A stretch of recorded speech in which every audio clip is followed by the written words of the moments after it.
బిజిలి,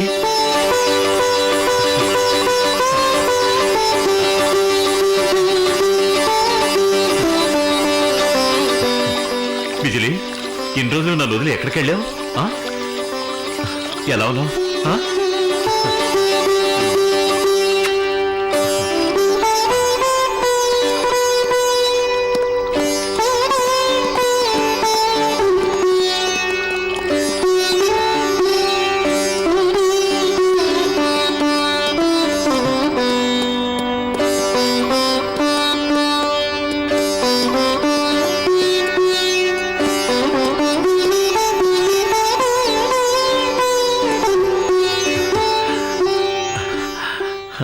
ఫకీరు, నువ్వు సామాన్యుడు కావు, ఔలియావే. ఫకీరు, నన్ను మన్నించండి. మీరు మానవులు కాదు, సాక్షాత్తు అల్లాయే. 2 నెలలుగా నా బిజిలీ కోసం వెతకని చోట్లేదు. నాకు కనిపించిన గుర్రం మీకు కనిపించిందంటే, ఫకీరు చెప్పండి, మీరెవరు? ఎక్కడుంటారు? మా ఇంటికి రండి, నన్ను ధన్యుణ్ణి చెయ్యండి. ఇక్కడికి దగ్గరలోనే ఉన్న దూత్ గ్రామమే మా ఊరు. రండి ఫకీరు, మా ఇంటిని పావనం చెయ్యండి. వస్తాలే, పిలిస్తే రాకుండా ఉంటానా? కానీ ఇప్పుడు కాదు. పోనీ మీరెక్కడుంటారో చెప్పండి, నేనే అక్కడికొచ్చి మిమ్మల్ని తీసుకువెళ్తాను. ఒక చోటంటూ ఏముంది? ఎక్కడ పడితే అక్కడ ఉంటాను. ఎవరు నన్ను కావాలని పిలిస్తే అక్కడికి వెళతాను. నాకు కావలసిన వాళ్లను నా దగ్గరకే పిలిపించుకుంటాను. సరే, నువ్వు రమ్మని పిలుస్తున్నావుగా, వస్తాలే. రండి ఫకీరు. ఇప్పుడు కాదు, నాకు రావాలనిపించినప్పుడు వస్తాను. మీకోసం 1000 కళ్ళతో ఎదురు చూస్తూ ఉంటాను. తప్పకుండా రావాలి. అన్నాడంటే వస్తాడు. ఈ ఫకీరు మాట తప్పడు. అల్లా మాలిక్. వస్తాను.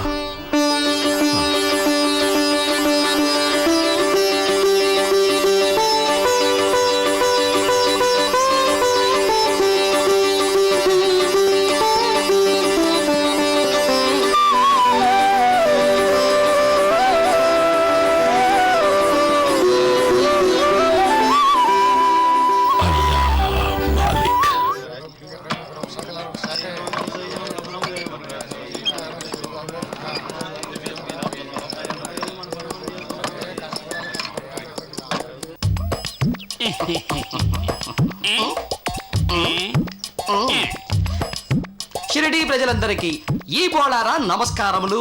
గ్రామ ప్రజలందరికీ ఈ బళారం దండాల మీద దండాలు. మేము అంటే మేమిద్దరం ఈ ఊరికి విపరీతంగా కావాల్సినటువంటి శ్రీ శ్రీ శ్రీ శ్రీ శ్రీ పాటే గారికి బాగా కావలసిన వాళ్ళం. ఎంత కావలసిన వాళ్ళం అంటే ఆయనకి తప్ప మరెవ్వరికి అవసరం లేనంతగా కావలసిన వాళ్ళం. ఇంతకీ ఆ ఫలానా శ్రీ శ్రీ శ్రీ భాటే గారు ఎవరు అనే కదా మీ పవిత్రమైన అనుమానం. ఎవరంటే ప్రత్యేకంగా ఏం చెప్పగలవండి? మీకు బాగా అర్థమయ్యేలా చెప్పాలంటే, కృతయుగంలో హిరణ్యకశిపుడు, త్రేతాయుగంలో రావణాసుడు, ద్వాపర యుగంలో దుర్యోధనుడు, కలియుగంలో మా భాటే గారు. ఇంతకు మించి వారి గురించి చెప్పడానికి మా దగ్గర ఉపమానాలు లేవు. మా భాటే గారికి అస్సలు ఎవరూ పడరండి. ముఖ్యంగా ఆ పటేల్ గారంటే పడదంటే పడదు. అర్థమైంది.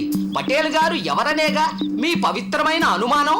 ఆ భాటే గారి కంటే ఇంకొంచెం బుద్ధి తక్కువ మనిషి. వారిద్దరి మధ్యలో పచ్చగడ్డి వేస్తే బగ్గుమనదు, బూడిదైపోతుంది. ఎలాగైనా సరే ఆ పటేల్ని ఊరు నుంచి పంపించి వెయ్యాలని మా భాటే గారి కడుపులో ఎప్పటి నుంచో కుట్ర దాక్కుని మెలికి తిరిగిపోతుంది. వాడిని వెళ్ళగొట్టడానికి మమ్మల్ని ఇద్దరిని వాడి మీదకి ఉసిగొలుపుతూ ఉంటాడు. మేం వెధవలం కాదు గాని వెధవ పనులు మాత్రం చేస్తూ ఉంటాం.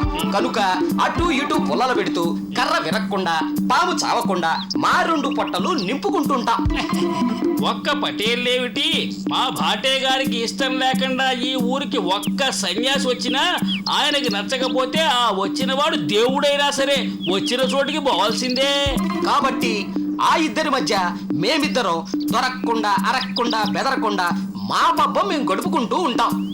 ఈ షిరిడీ ప్రజలు అప్పుడెప్పుడో చేసుకున్న 2 పాపాలే భాటే పటేల్ అన్నమాట. మరి ఇక మాకు ఆట్టే సమయం లేదు. ఊరి మీద పడి మా ఉత్తమ గురువుడు చెప్పిన ఉత్తమాధమ పనులు చేయాలి కదా. వస్తామండి, మళ్ళీ 2 నిమిషాల్లో కలుస్తాం. పటేల్ గారిని కాసేపు పక్కన పెట్టి భాటే గారిని సేవించి తరించాలి కదా.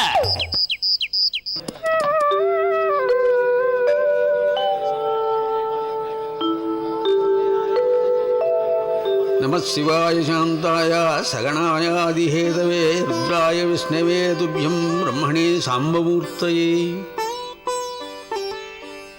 మహల్సాపతి గారు, అయ్యా, ఈ రోజు ఖండోబా దేదీప్యమానంగా వెలిగిపోతున్నాడు.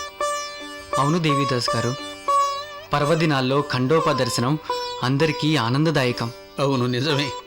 ఈ ఖండోబా దేవుణ్ణి నమ్ముకోబట్టే ఈ గ్రామవాసులంతా సుఖంగా హాయిగా ఉంటున్నారు. ఇలా ఎంతకాలం అని ఓపిక పట్టగలం? ఆ బాటే పటేల్ లాంటి మనుషులు గ్రామానికి ఒక్కరుంటే చాలు 100 మంది రావణాసురులతో సమానం. ఆ బాటే పటేల్ లాంటి మనుషులు గ్రామానికి ఒక్కరుంటే చాలు 100 మంది రావణాసురులతో సమానం. 100 మంది రావణాసురులైనా ఒక్క రామబాణానికి భయపడి పారిపోవాల్సిందే శ్యామగారు. జోగులే గారు, ఆ, దైవ నిర్ణయం ఎలా ఉంటే అలాగే జరుగుతుంది. మనమంతా నిమిత్త మాత్రులం.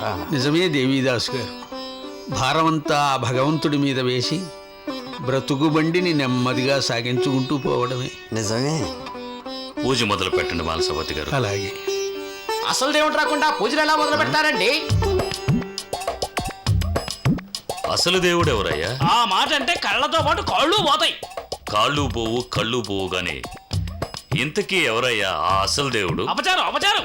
జగమెరిగిన జగన్నాథునికి శంకు చక్రాలు తిరిగి షిరిడి సింహం, వరాలిచ్చే వరాహం, విశ్వాసానికి శునకం, ఓర్పులో వృషభం. ఐ!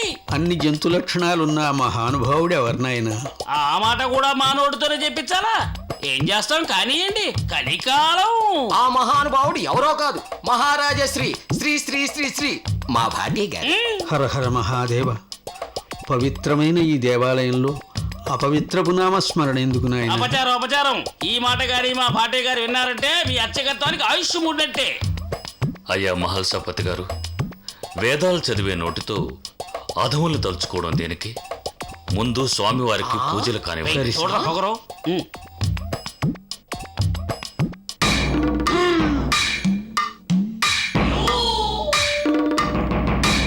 మీ ఇష్టం వచ్చినట్టు పూజలు ప్రారంభోత్సవాలు చేస్తే మీ అందరికీ కలిపి ఒకేసారి భర్తవాక్యం పాడేయాల్సి వస్తుంది. ఏమయ్యా మహన్సాపతి, ఊరు మొత్తం తిరిగి బాగోగులు చూసుకొని మంచి చెడులు విచారించి మానవ సేవే మాధవ సేవ అనుకుంటూ నలుగురిని పలకరించి వచ్చేసరికి కొంచెం ఆలస్యం అయింది. ఈలోపే మీరు మంగళహారతులు ఇచ్చేసి నీరాజనాలు పాడేటివేనా? అయ్యా, మీరు ఆలస్యంగా వచ్చారని దేవుడి సేవలు ఆలస్యంగా చేయలేం కదా. చెయ్యాలి మరి. ఆ మాత్రం చేయకపోతే మేమెందుకు, మా పెద్దరికి ఎందుకు? చెప్పరేంట్రా సొంటల్లా, నోట్లో గుండ్రాళ్ళున్నాయా? ఎంత మాట ఎంత మాట, చిలక్కి చెప్పినట్టు చెప్పాం ప్రభు. చెవిలో శంఖం ఊదినట్టు ఊదేమండి, వింటే కదా. ఎందుకు వింటారయ్యా? అప్పుల కోసం వచ్చినప్పుడు మాత్రం మనం సాక్షాత్తు ఖండోబాలం, అవసరం తీరిపోతే వట్టి బండరాళ్ళం. భాటే గారు, ఇక్కడ మీ దగ్గర అప్పు తీసుకున్న వాళ్ళు ఎవ్వరూ లేరు. ఎందుకు అనవసరంగా నోరు పారేసుకుని దేవాలయంలో రభస్ చేస్తారు? ప్రశాంతంగా స్వామి దర్శనం చేసుకోండి. మిగతా వారికి కూడా ఖండోబాను దర్శించుకునే అవకాశం ఇవ్వండి. సాక్షాత్తు అపర ఖండోబా లాంటి మా భాటే గారిని 10 మందిలో అవమానిస్తారా? ఇది మహాపాపం. పాపం. పాపం కాదురా, పుణ్యం. ప్రతి ఊరికి సంవత్సరానికి ఒక్కసారైనా దీపావళి వస్తుంది. మా ఊరి కర్మ అదేమిటో ఎన్నేళ్ళు ఎదురు చూసినా వస్తేగా. అంటే ఏమిటమ్మా నీ ఉద్దేశం? మన ఊర్లో ఒక నరకాసుడు ఉన్నాడని, వాడు అస్సలు ఇప్పట్లో చచ్చేలా లేడని, మన గ్రామానికి దీపావళి అసలు రానే రాదనా నీ అభిప్రాయం? ఇంతకీ ఆ నరకాసురుడు ఎవరో చెప్పమ్మా. నీ కళ్ళ ముందే వాడిని నరికి పోగులు పెట్టి ఇప్పటికిప్పుడు ఈ షిరిడీకి దీపావళి వచ్చే ఏర్పాటు మా గురువు గారి సమక్షంలో మేం చేస్తాం. ఎదురుగా పెట్టుకుని నన్ను అడుగుతారేమిట్రా? ఇద్దరికి కలిపి 4 కళ్ళున్నాయి చూడండి. ఎదురుగా ఉన్నది అంటే మనందరి దేవుడు మన భాటే గారనా మీ ఉద్దేశం? ఈయన మన షిరిడీకి దీపావళి రాకుండా చేస్తున్న నరకాసురుడు. బాబు, పండగ పూట ఆ పాపపు మాట నా నోటితో చెప్పలేను. అపచారం అపచారం, ఘోరం, అన్యాయం. అపరదాన కర్ణుడైన మా భాటే గారు నరకాసురుడా? అయ్యా, రెండు చేతులు రెండే కాళ్ళతో నడిచే ఖండోబా లాంటి మిమ్మల్ని నరకాసురుడు అనడం ఘోరాతి ఘోరం, నీచాతి నీచం. రేయ్, నోర్మైండ్రా. రేయ్ ముసల్దానా, నా దయాధర్మంతో నా చోట్ల ఇల్లు కట్టుకొని నా కింద బ్రతికే నీకు ఎంత పొగరే? ఏం చూసుకొని నీకంత గర్వం? నీ కొడుకు నానా సూబ్దార్ ముఖం చూసి ఊరుకుంటున్నాను, లేకపోతే నిన్ను నీ కంపెనీ పాటికి పీక్ అవతల పారేసి ఉండేవాడిని. నా మోచేతి కింద గంజి తాగే నీకు లోకమైపోయానంటే నేను రై రేపు ఈ పాటికి ఈ ముసల్దా నా స్థలం ఖాళీ చేసి ఊరొదిలిపెట్టి వెళ్ళిపోవాలి, లేకపోతే మీరెళ్ళాలి. అయ్యా నీరాజనాలు, అయ్యా మంగళహారతులు, అయ్యా ఉపచారాలు, అయ్యా నైవేద్యాలు, అయ్యా తీర్థాలు, అయ్యా ప్రసాదాలు. ఏమీ అందుకోకుండానే వెళ్ళిపోయారా గురువు గారు? నోరు ముయ్యండిరా దద్దమల్లా. ఊరు మీద పడి దున్నపోతల్లా తిరుగుతూ మీ ఇష్టం వచ్చినట్టు చేస్తుంటే ఆ ఖండోబా చూస్తూ ఊరుకోడ్రా, మీ ఉసురు తీస్తాడు. పోండ్రా ఎక్కడి నుంచి. అమ్మా దండకాల మీద దండకాలు చదవకండమ్మా, మేము అర్భకులం. మళ్ళీ రేపటిదాకా ఈ గుళ్ళోకి రావు. పదరా, అక్షింతల పడ్డ గుళ్ళో జరిగి గురువుగారు మేము వస్తున్నాం. వెళ్ళండి. మహల్సాపతి గారు, అమ్మా. వర్జాలు యమగండాలు వెళ్ళిపోయాయి, మీరు మంగళహారతి ఇవ్వండి. అలాగేనమ్మా. నమ శివాయ శాంతాయ నిత్యాయ పరమాత్మనే సచ్చిదానంద రూపాయ సాంబదేవాయ మంగళం. దేవుణ్ణి పట్టుకొని దెయ్యం అంటారా? రాముణ్ణి పట్టుకుని రాక్షసులు అంటారా? కృష్ణుని పట్టుకొని కంసుడు అంటారా? ధర్మరాజుని పట్టుకుని యమధర్మరాజు అంటారా? ఈ షిరిడీలో ధర్మం ఒంటి పాదం మీద కాదు కదా, కనీసం పావు పాదం మీద కూడా నడవటం లేదు. ఇవాళ రేపో కలియుగం అంతమైపోతుంది. భూమి తల్లక్రిందులైపోతుంది, సముద్రాలు ఉప్పుకి పోతాయి. మళ్ళీ వచ్చే కలియుగంలో కలుసుకోవాల్సిందే. అమ్మగారు,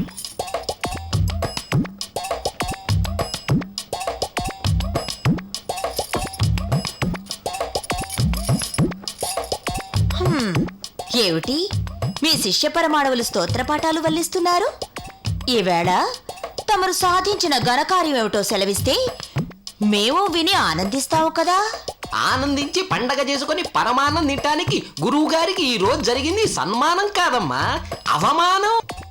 సిరిడి సార్వభౌములకు అవమానమా? ఈ ఊళ్ళో అంత ధైర్యానికి నోచుకున్న ఆ వీరపురుషుడెవరో? పురుషుడు కాదమ్మా, మామూలు స్త్రీయే. ఆడదా?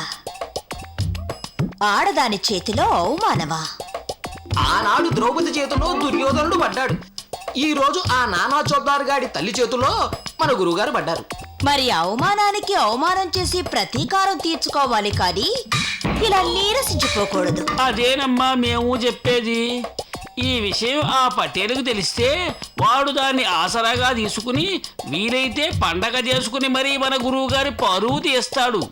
అంతదాకా వస్తే మంత్రాంగం చేసి యంత్రాంగాన్ని మార్చడానికి ఈ శిరోమణి ఉందిగా. ఆహా, శ్రీవారి ఆలనా పాలనా చూసే సమయం దగ్గరైంది. తమరిద్దరూ గడప దాటితే మేం గడి పెట్టుకుని ఒక్క గడి ఆలోచించి కార్యం సాధిస్తాం. ఆహాహాహాహా, బయటికి ఉండిరా వెధవల్లారా అనే మాటను కూడా ఇంత మర్యాదగా చెప్పిన తర్వాత ఇంకా మేము ఇక్కడుంటే మా పరువు పల్లకి ఎక్కి పారిపోదు. పదరా. ఆగండి. ఈ వార్త ఆ పటేలుకు చేరిందో? అమ్మమ్మమ్మమ్మమ్మ, ఎంత మాట! మా తోకలు తెగవు. అయ్యగారికి అసలు కన్నా కొసలు మీదే ప్రేమ ఎక్కువ. మీ మాట దాడతావా? పదరా.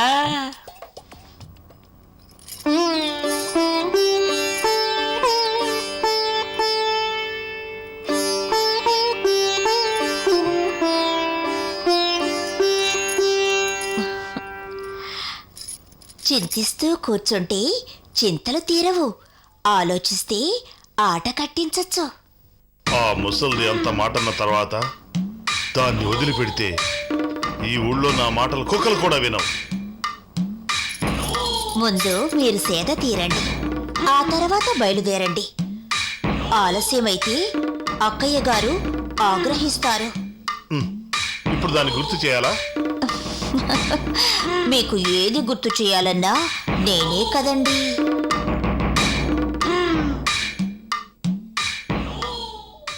అవును భాయ్, అది కలో నిజమో నాకు ఇప్పటికీ నమ్మశక్యం కావడం లేదు.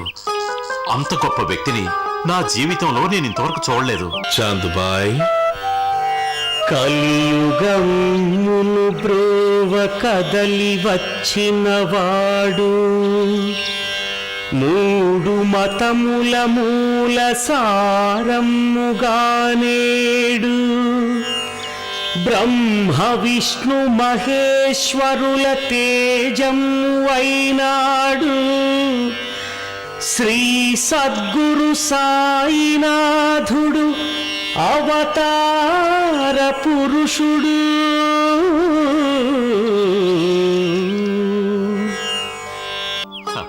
అసలు ఆయన అక్కడ ఎందుకున్నాడో, ఎందుకు వచ్చాడో, నేను ఎప్పటినుంచో తెలిసినట్టుగా నన్ను పేరు పెట్టి మరీ పిలిచాడు. నాకు ఆ అల్లాయే దిగొచ్చినట్టు అనిపించింది. 2 నెలలుగా మన బిజిలీ కోసం వెతకని చోటంటూ లేదు. స్వయంగా నేనే వెళ్ళి ఔరంగాబాద్ చుట్టుపక్క ఊళ్ళని గాలించాను. అయినా నాకు కనబడలేదు. బిజిలీ ఎక్కడుందో చూసినట్టు చెప్పాడు. చాంద్బాయ్, ఆ మహానుభావుణ్ణి వెంటబెట్టుకుని తీసుకురావాల్సింది. అదే కదా శర్మాజీ నేను చెప్పేది. కాళ్ళు పట్టుకుని ప్రాధేయపడి మరీ అడిగాను. చిరునవ్వు నవ్వి తప్పకుండా వస్తాలే అన్నాడు. నా కళ్ళ ముందే అద్భుతాలు చేసి నిజమైన దేవుడని నిరూపించాడు. దేఖో చాంద్బాయ్, ఈ రోజుల్లో గాడిలు చేసేవాళ్ళు వీధి కుక్కలు కనిపిస్తూనే ఉన్నారు. వాళ్ళందర్నీ అల్లా అని కొలుస్తూ పోతే వీధుల్లో తిరిగే ఫకీర్లందరూ అల్లాలవుతారు. చాలా పొరపాటు పడుతున్నావు అహ్మద్ కాకా. నువ్వు అనుకునే ఫకీర్లకి ఆ ఫకీర్కి చాలా తేడా ఉంది. పూర్వ జన్మలో ఏదో పుణ్యం చేసుకుంటేనే అటువంటి ఔలియాల దర్శనం లభించేది. ఒక్కసారి ఆయన్ని చూస్తే 1000 సార్లు మక్కాకు పోయిన ఫలితం దక్కుతుంది. ఇది నిజం. చాంద్బాయ్, నువ్వు వింతగా చెప్తూ ఉంటే ఆ మహానుభావుడిని ఇప్పుడే చూడాలనిపిస్తోంది. కావాలంటే మనం అందరం వెళ్ళి వెతుకుదాం పదా. ఆ మహానుభావుడు ఎక్కడ కనపడితే అక్కడ ఆయన పాదాలపైన పడి వేడుకొని తీసుకొద్దాం. ఒకచోట ఉండేవారైతే తీసుకురావచ్చు. విశ్వమంతా వారే సంచరించే మహనీయుల్ని ఎక్కడున్నారని తీసుకురాగలం. మళ్ళీ ఆయన దర్శన భాగ్యం ఎప్పుడు కలుగుతుందో ఏమో.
మధ్యలోనే కూతాపేసి కొంప ముంచావు కదరా.